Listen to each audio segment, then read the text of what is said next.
Thank you very much. I haven't prepared a formal presentation of PowerPoint or anything like that today, and I know that we've run over time, but I couldn't resist returning to history, just stimulated by what Jules was saying. You know, a year after Edmund Burke died, Edward Jenner, and if you've heard of vaccination, he was the founder of vaccination, using cowpox rather, to vaccinate against smallpox. He approached the Royal Society and he said, I have this wonderful idea. It's called vaccination, or it became in time known as vaccination. And they thought, no, this idea is too fantastic, it's rubbish, and they refused to hear him. You know? So this is not an argument between anti-vaxxers and the science, it's trademark the science.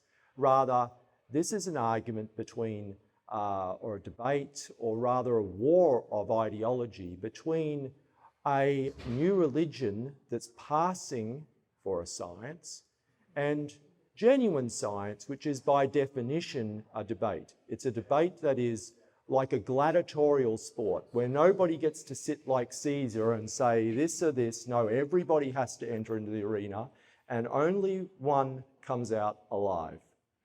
You know, that's science. And 150 years after Edward Jenner approached the Royal Society, we had Goering, Hermann Goering, and he was facing Nuremberg trials, of course, as you all know.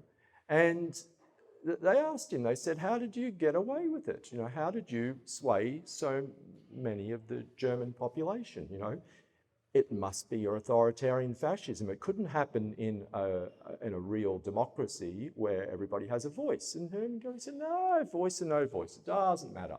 All you do is you convince the population that they're facing a great danger and to not fight it on the terms of the authoritarians is to be anti-patriotic. And that's how you get away with it. And that's what we're doing now.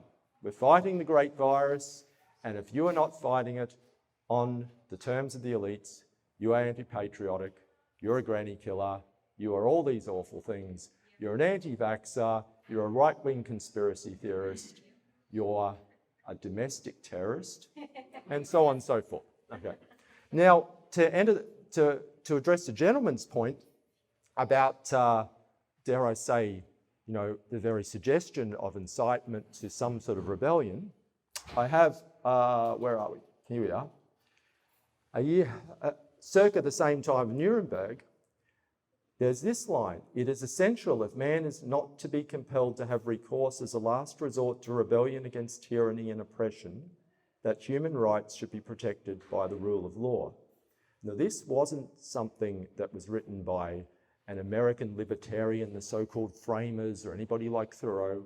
This comes from none other than the United Nations Declaration of Human Rights in 1948. I would put it to you, and this line was repeated in the Syracusa Principles, which are the limitations or derogations of human rights in states of emergency, where it states clearly you can only limit civil and political rights in times where there is a threat to the life of the nation. I would say that our human rights are already being seriously violated. There is not a just application of rule of law in this country.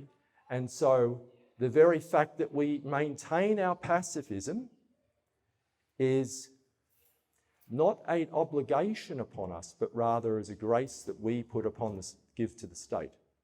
No, it's a kindness that we give to the state that we are not doing something violent. And that license is given to us by the United Nations themselves, who some would say is a bad guy. Okay, now we fast forward to 2021. Now, the question is statistically whether we can trust the numbers that 70% are fully vaccinated. I'd say to you, quite controversially, 0% are fully vaccinated. Why? Because in Israel, if you are double jabbed, you are unvaccinated, because now they've gone to a third and a fourth. And every one of our masters in Australia has expressed a sentiment that you will get regular boosters. And so the definition of fully vaccinated is a function of time. And it's only a matter of time before those that have bent the knee and paid their protection money to their little protection racket before they swing around again and say, hey, you know, you've got to give us a payment because, okay. And when I say masters, I have a latest quote from Daniel Andrews. What has he said? Tweeter.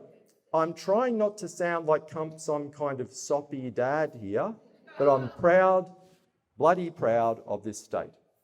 So you don't have to be a deep psychoanalyst to see that this is a guy who has a complex that sees himself as a parent and you as a child. Okay, so I said in my first talk that I was facing the AHPRA, the Australian Health Practitioners Regulatory Authority, on whether I should be suspended. My crime was being an ASIC listed director of an organisation that is membered, you could say, by many hundreds of concerned doctors and has affiliates internationally. And the open letter explicitly said, we are not anti-vax, but there needs to be the other side of the story that's freely heard by those who want to hear it. Because, of course, the freedom of speech depends not just on the freedom of you to speak what you want to say, but the freedom for the one to listen who wants to hear. It's a dyad, you know. So I said it'd be a kind of a referendum on free speech for medical practitioners. So here's a little bit of an update. On the advice of a retired lawyer friend, I challenged AHPRA. I said, before I attend the panel, please present to me the evidence of what you take issue with in this letter. What is factually untrue? What has incurred harm upon individuals? Second question, given that we're a group of many, many hundreds and we have affiliations with, say, Pandata and others, can you prove that I or any of the directors wrote a single word of the letter? Question 3, can you prove I or any one of the directors distributed a single copy of the letter that was allegedly harmful? And I might add, one of the complainants said that its harm was because it was distributed amongst a disadvantaged population in Blacktown. What that says, to recapitulate on Daniel Andrews' sort of attitude, is that some people are just too fragile, too vulnerable, and need to be shepherded by the elites. Okay. They ignored all of my requests for evidence, and so my retired lawyer friend said they have no interest in following procedural fairness, or otherwise called jurisprudential due process. They've already made up the decision. It's no point in attending. So I didn't attend, and they suspended me. I was the second medical practitioner to be suspended indefinitely for what Orwell would call sort of wrong think, you know, and wrong speak. The first was an anaesthetist in Sydney by the name of Paul Oosterhouse. He beat me to the punch of infamy just by a number of weeks. His Facebook posts he sent me things such as, you know, beware of a third wave of propaganda and a new strain of, pardon my French, bullshit. He also said there is no science to back up anything the government is doing. There's no evidence for lockdowns, mask mandates. There is evidence of vaccines having marginal or no effectiveness and real risk of harms. He then quoted Geert Vanden Bossche, a celebrated Belgian vaccinologist, with concerns. It is these posts on social media that had him suspended in a show trial. And there are others coming down the line. I have a surgical colleague in another state who simply got 5 signatures in a private hospital of colleagues who had an issue with the jab mandate and sent it to a hospital executive. This wasn't social media. This wasn't trying to, how shall I say, lead the masses astray. That's got him a day in his court that's coming up. So they mean business when they say that if you have a different opinion, they will go after you, and they will go after you to the extent to which the conditions of your, how shall I say, the conditions of your suspension are such that you cannot work in a health-related field either with patient contact, non-patient contact, administration, regulation, education. So when you're out, okay? So we're going to work on that. And one of the things we're doing is, one of the things I've involved myself with is, you might have heard of the Red Union Group. Now, the Red Union Group is the umbrella organisation that was founded with predominant membership by Queensland nurses, the Nursing Professional Association of Queensland.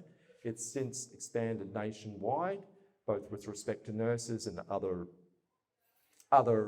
professional groups, including the Australian Medical Professionals Society, which has grown from 0 to 400 members in a few weeks. We're still way behind, but we can say we're the second largest medical union in the country, the other one being the AMA that has about 20,000. That's out of 110,000 medical practitioners. So we're still well and truly in the minority, but we're new. Good news and bad news, we've lost a challenge with the police because there's also a sworn officers union that started up, which at this moment can be joined by police and emergency services. But we've bought ourselves some time in an injunction with Monash Health down in Victoria, so that they are forced to do a mandatory workplace health and safety assessment on the vaccine that incidentally is part of the Fair Work Acts across the country, and almost no organisation has done that, even though that is part of the process. They just think that if the diktat of the state is you must be jabbed, that is holy writ, and then all other due process is not necessary. So there are victories and losses. We shall see. What else can I tell you? Well, but it's not all about using the union as a vehicle for legal action.